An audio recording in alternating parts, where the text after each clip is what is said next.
बिस्मिल्लाहिर्रहमानिर्रहीम। अस्सलामुअलैकुम। मैं हूँ सदफ जंजुआ और आप सबका मेरे YouTube चैनल सदफ जंजुआ में तहे दिल से खुशामदीद। आज मैं अफ्तार स्पेशल में बहुत ही मज़ेदार आलू के पकोड़े लेके आई। चलें फटाफट से चलते हैं अपने आलू के पकोड़ों की रेसिपी की तरफ। इसके लिए हमें क्या क्या चाहिए, मैंने आलू का छिलका उतार के गोल बारीक बारीक काट लिए हैं और इसके अलावा मैंने बेसन लिया है। बेसन को मैंने पतला पतला घोल लिया है पानी डाल के, और इसमें मैंने आधा चम्मच नमक, 1 चम्मच चाट मसाला, 1 चम्मच लाल मिर्ची पाउडर और आधा चम्मच कुटी लाल मिर्ची और थोड़ी सी अजवाइन डाल के इसको घोल लिया। तो अब हम जल्दी से इसके पकोड़े बना लेते हैं। ये पकोड़े बहुत मज़े के बनते हैं। अब ये जो मैंने बेसन घोला था, इसमें ये जो आलू मैंने काट के रखे थे, इनको अच्छे से डिप कर लेंगे।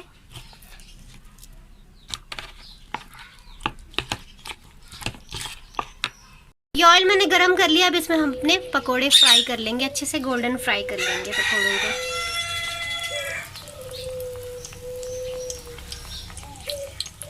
पकोड़ों को हम हल्की आंच पे गोल्डन फ्राई करेंगे दोनों तरफ से। हल्की आंच पे इसलिए कि ताकि हमारे आलू कच्चे ना रह जाएं बीच में से। अगर हम तेज़ करेंगे तो पकोड़े जल भी जाएंगे और आलू कच्चे रह जाएंगे।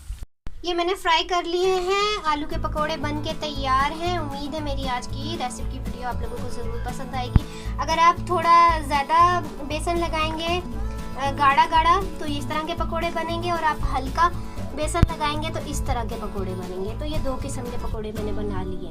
तो उम्मीद है आज की वीडियो आप लोगों को ज़रूर पसंद आई होगी। अगर आप लोगों को मेरी वीडियो पसंद आई है तो इसे लाइक कीजिए, शेयर कीजिए और कमेंट करके बताइए कि आपको मेरी ये पकोड़ों की रेसिपी की वीडियो कैसी लगी।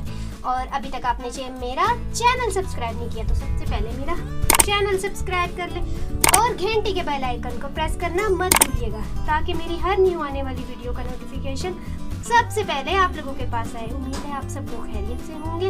अपने प्यारों का बहुत बहुत ख्याल रखना, अपनी दुआओं में मुझे भी याद रखना। अल्लाह हाफिज़।